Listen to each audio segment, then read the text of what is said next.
Hello and welcome to the Back Nine Report. My name is Carlos Torres, along with Fred Altvater. We check in on the world of golf to bring you the latest news, insights, analysis, interviews, previews, recaps. Hey, we cover anything and everything golf. In other words, if it happened in golf, we have it for you. And Fred, hi, how are you today? Carlos, I am so tied up in all this sporting stuff that's going on right now. We've got racism lawsuits against the NFL. We've got the big time players over in Saudi Arabia right now. We got a big tournament going on at Torrey Pines.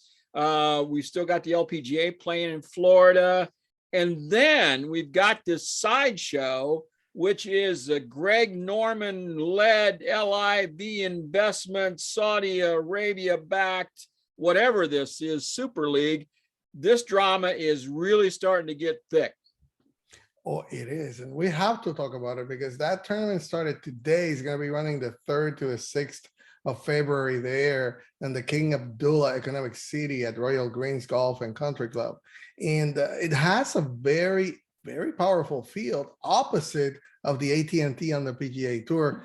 They granted 10 exemptions for players to go there, but the names are huge right now. I mean, Dustin Johnson, Bryson DeChambeau, Louis Oosthuizen, Sergio Garcia, Sander Schauffele, Tommy Fleetwood, Phil Mickelson, Bubba Watson. They also added Patrick Reed, Tony Finau. You see Bubba Watson there, Matthew Wolff. So the tournament is in itself with a great field, but I think that on the back end, what we have to talk about is also the rumors that are circling around about possible players joining this Super League led by Greg Norman and of course LIV Investments.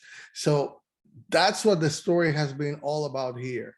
And there are rumors about Phil, there's rumors about Bryson and things that are going on. So Fred, take us a little bit into what you see that is happening right now. Carlos, this is really interesting to me. And you and I have been talking about this since the beginning for well over a year, that this has been boiling and building up, and they keep upping the ante, and the Saudi Arabians keep putting more money in. They tried to work their way in the European Tour. The PGA Tour blocked that by putting $90 million into the European Tour. They've hired Greg Norman to work this and bring people in. They ended up buying the Asian Golf Tour, and now they're using that as a platform to have a series of tournaments to get these guys. But now LIV Investments has upped their ante to $300 million that they've got that they're just throwing around like candy. Greg Norman and his Saudi-backed LIV Investment Asian Tour is offering big money to the top players to jump from the PGA Tour to the new Super League. Carlos, we've been talking about it, and it's just kind of been more smoke than anything else. But you know what? The fire's starting to get starting to jump up here a little bit. We're starting to hear a little bit more and more bubble to the top. Bryson DeChambeau has reportedly been offered $135 million to jump to the new league. However, Bryson did deny that on Instagram today. So you can draw your own conclusions from that. Rumors also say that Ian Poulter and Henrik Stenson are weighing the benefits of $30 million offers to join the Asian Tour for each one of them. For a guy like Henrik Stenson or a guy like Ian Poulter, $30 million, they're both at the back ends of their careers. They're not going to make $30 million over the next 5 years on the PGA Tour, I don't think. Now, maybe with endorsement money, maybe they could get close to that, but this is guaranteed money. What if they get hurt? What if they don't hardly make a dime? This is guaranteed money. Whatever they earn in purse money over the next 5 to 10 years, that's all gravy. Lee Westwood said in a press conference over there in Saudi Arabia that yes, he had been talking to people, and yes, he'd had an offer, but he'd signed a non-disclosure agreement and was not able to talk about it. Dustin Johnson said the same thing. The Asian Tour also announced this Saudi Arabia-backed LIV investment. Greg Norman Asian Tour announced it would play an event in England this summer. The tour is going to begin in Thailand in March, move to Britain, Korea, Vietnam, the Middle East, China, Singapore, and Hong Kong. So it is truly a world tour. So the event in London will be played at the Centurion Club in June 9th through the 12th. Only have a $2 million purse. That's not a big deal. But if you're getting 30 million guaranteed money, who cares what the purse you're playing for? You just show up, make a few bogeys and head home. While all this is happening, Phil Mickelson's got to weigh in, right? He's there. He's in the middle of the show. He's got, he's becoming quite fond of cameras, microphones, and social media. He kind of slammed the PGA Tour media policy, saying, quote, "It's obnoxious greed." This is the hand that's been feeding Phil Mickelson for 30 years. Give me a break. You talk about obnoxious greed. The PGA Tour has grown from, nothing back in Arnold Palmer's time and Ben Hogan's time and Sam Snead's time to now paying for $400 million. That's pretty good stuff. And they're paying a lot out to the players. Maybe not as much as they think they should be getting, because the PGA Tours or coffers, keep growing every year. So, but the real issue here, Carlos, digging through this and reading through these multiple reports and things that are out there, apparently he's just a little miffed that the PGA Tour made him pay $1 million each for the media rights to those 5 exhibition matches he has staged on television. The ones with Peyton Manning and Tom Brady and he and Tiger and, Stephen Curry, all these other, the match deals that they've been playing. The PGA Tour holds all the media rights, even the clips of Phil's great shots. He can't use them. He has to pay. The PGA Tour owns them. He can't use them. And so he was not excited about have to pay PGA Tour $1 million for each one of these matches. So the speculation is that he's laying the groundwork in these comments for an exit for a lucrative payday with Greg Norman's group. Boy, there's a pair to draw to. Phil and Greg together. Wow. Phil will be trying to run Greg. I can see that. He'll be wanting to run the show. So Mickelson was asked at the end of his press conference about the possibility of the rise of a rival league, his thoughts on the overall state of the professional game, and whether he's been approached about joining a Saudi-backed tour. And so he made these points. He lauded the rise of the competition among tours, directly crediting the potential Saudi-backed Super Golf League as well as Premier Golf League for driving up compensation on the PGA Tour. The bigger FedEx Cup payoffs, the larger purses at events like the Players Championship, and the initiatives such as the Player Impact Program and the Comcast Business Top 10. But he also made reference to the PGA Tour's media rights as being the biggest thing, which he would expand on in a follow-up interview with Golf Digest. So then he went and talked to John Huggin from Golf Digest. And so he said that this media rights thing is really kind of the issue that's kind of the straw that's breaking the camel's back, so to speak, that players don't have the right to their own media. The PGA Tour controls it all. So, Carlos, I found this quote from Phil to be very interesting. The players don't have access to their own media. If the tour wanted to end any threat, they could just hand back the media rights to the players. But they would rather throw $25 million here, like the FedEx Cup bonus, and $40 million there, the PIP payouts, and give back the roughly $20 billion we're talking about here, okay, in digital assets they control. There are many issues, but that is one of the biggest. We're talking about the Greg Norman's deal. LIV Investments are putting in $300 million. The PGA Tour gets $20 billion for their media rights. That's just phenomenal stuff, right? Phil went on to say, for me personally, it's not enough that they are sitting on hundreds of millions of digital moments. They also have access to my shots, access I do not have. They also charge companies to use shots I have hit. And when I did the match, there have been 5 of them. The tour forced me to pay $1 million each time for my own media rights. That type of greed is, to me, beyond obnoxious. So, they make a big deal about these players being mic'd up, and they want these players to be mic'd up. Well, the players refuse to do it. There's no advantage to the players. And Phil even talked about that. He said, there's no advantage. The players don't gonna get paid for that. And the product belongs to PGA Tour. So there's no reason for them to do it. It's just a bad deal for them all the way around. So Carlos, the threat this is a real threat of a disruption to the normal course of business for the PGA Tour has never been more real. With players being offered these $1 million contracts up front, as well as the potential to earn even more via appearance fees, guaranteed money, and all this lenient media rights, Mickelson's next move doesn't seem to be too difficult to forecast, maybe. And here's what Greg Norman says about the venture. We are setting the Asian Tour up as a powerful new force on the world golf stage.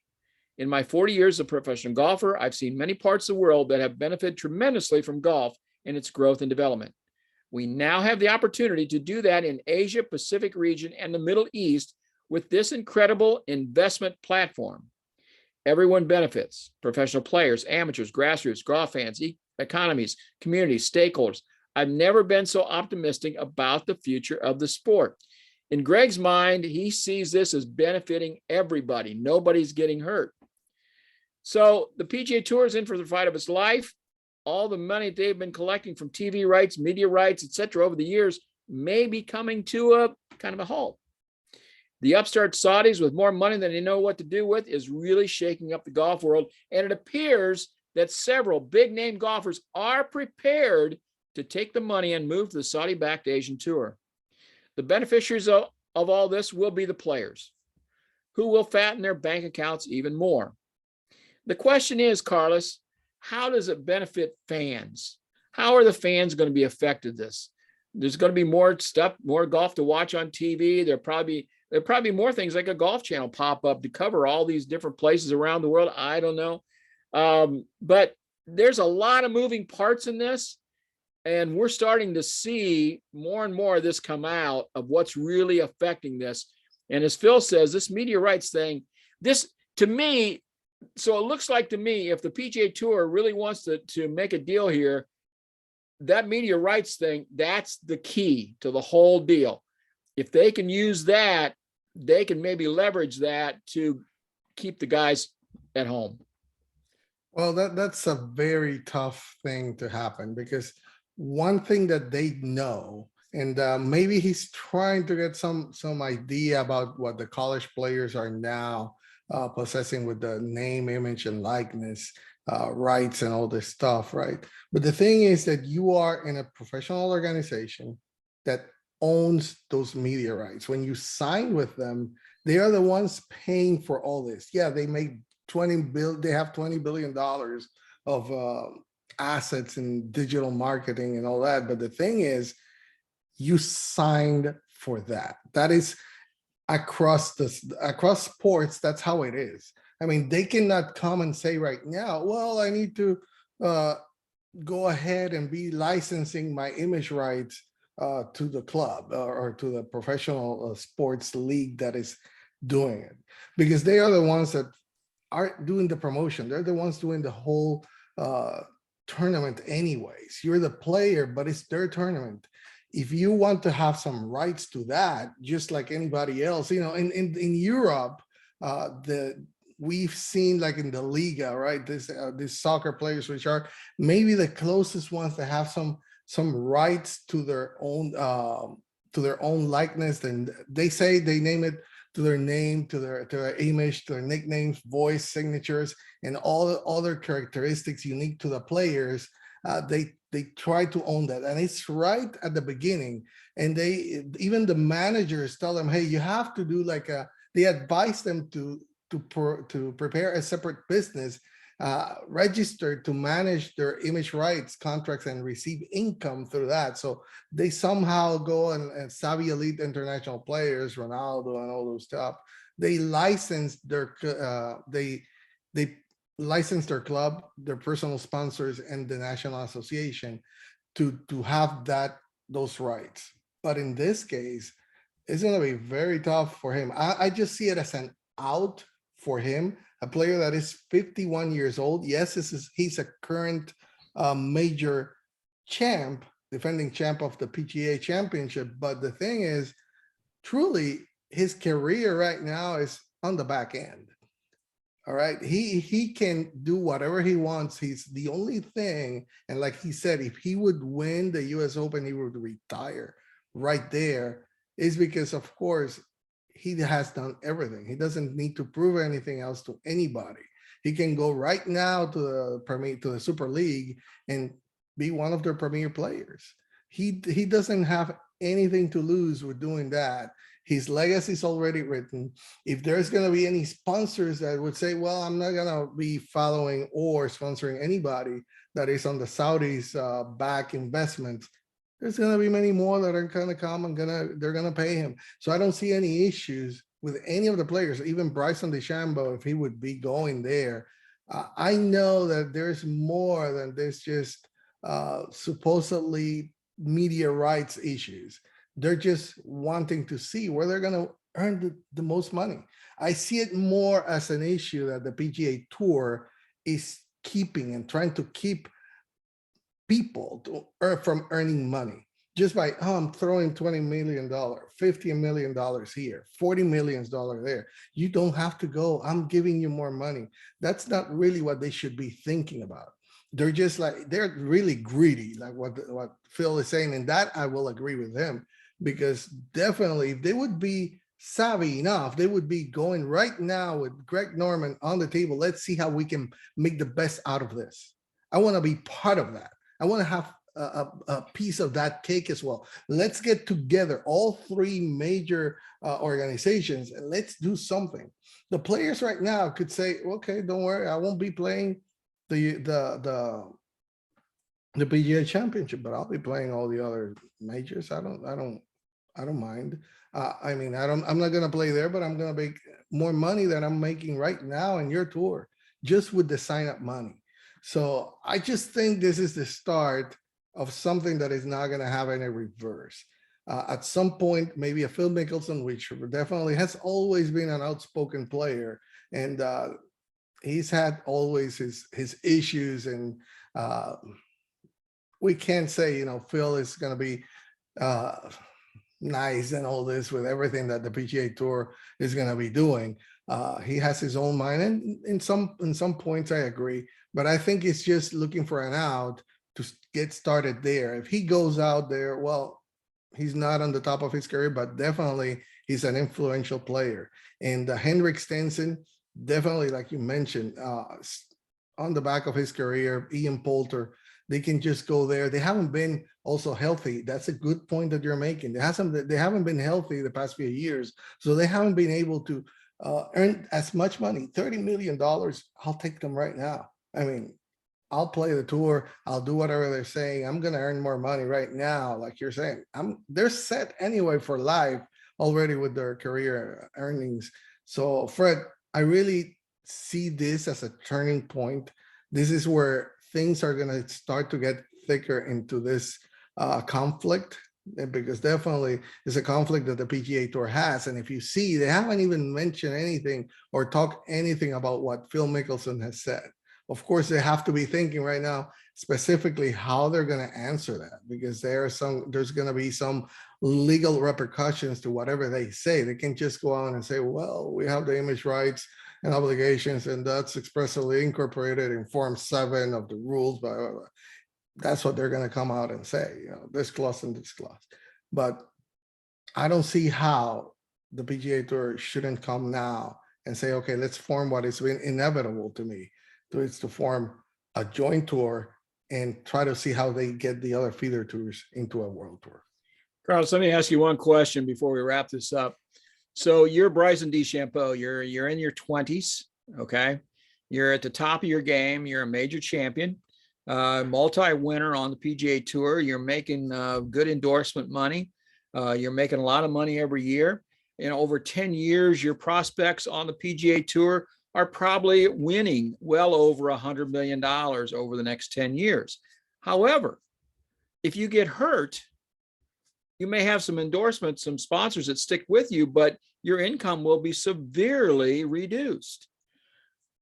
If I offer you $100 million to come and play for me for 10 years, and I'm guaranteeing you that money, plus you can still get your sponsor money, you can get your media rights stuff, you can get your percentage of the purses, depending on how well you play. That's got to be, you got to look at that really hard. Oh, definitely. I would say he would be crazy not to take him. And he, like you're mentioning right now, he is at the peak of whatever promotions he can do. I mean, Bryson is one of the top names in the marketing right now, and most recognizable players out there. Anybody you ask in the golf world about Bryson DeChambeau, they know him, even outside of it, because of all that he's doing. This is all about, and you have it key, I have to agree with this. This is the guaranteed money that you're going to make. And as soon as he or anybody else of a big stature would say yes, and I know that Rory and Justin and others have been saying, no, I don't like that. Deep in the back of their minds, I believe they're just waiting to see how the dominoes are going to start to fall. Who's going to be the first one doing the jump? What are going to be the angles that they're going to be hooking into to trying to see to go there? So I just think it's to benefit really who it should benefit, because we haven't, you made a question is, how is this going to benefit the fans? That's who really we should be thinking about. The players are going to be benefited. They're going to be set for life with the money that's going to be thrown at them. It's not going to improve their game. That's not it. That's not what it's going to do. Yeah, they're going to have more money, but what about the fans? I mean, you're going to have divided fans. At the same time, what I see is just going to be some fans saying, well, I don't like that. I'll be with this tour. I'll be with the other. I think that the viewing will really start to dwindle at some point, because there's going to be so many different options with Too much crossover in different places that it's going to affect one of the tours anyway. The PGA Tour is going to see some suffering in that. If you really want to grow the game and you want to approach the fans in a way that will unify them, you have to go where the players are going to be in a unified way. Otherwise, it's going to suffer the viewing, unfortunately for that. The players are going to be fine. But to me, if you want to have the fans in one place, go together and try to see what you can do to find just one tour and try to make those feeder tours that we have been talking about. I mean, it would be just better for everybody. Carlos, we solved this issue 2 years ago. If they just listen to us and give us a call, we could fix them up. See, that of those 20 billions, I mean, we're not asking as many as 1 billion to be fine. Matter of fact, 500 million to be fine. Yeah, I'd even work for 5 million. Just set us up for life and we'll be with you. We'll even take care of it. Hey, Greg, also, if we can be with you there, we're all pro that super tour. So, you know, I'd like to go to Europe. No problem. I would be right now in Saudi helping him out. So check out Asia. Sure. Yeah, sure. No problem. So anyway, listeners, this is not the end of this. This is just the start. This is an update, just an update for you. Yep, we're gonna keep going on it, and you'll see this is gonna be really interesting starting pretty soon. So thank you for joining us. It's always our pleasure to bring you the latest in the world golf of news and information. So stay tuned with us. Subscribe to our channel so you can see every video every time that comes up. So thank you for joining us.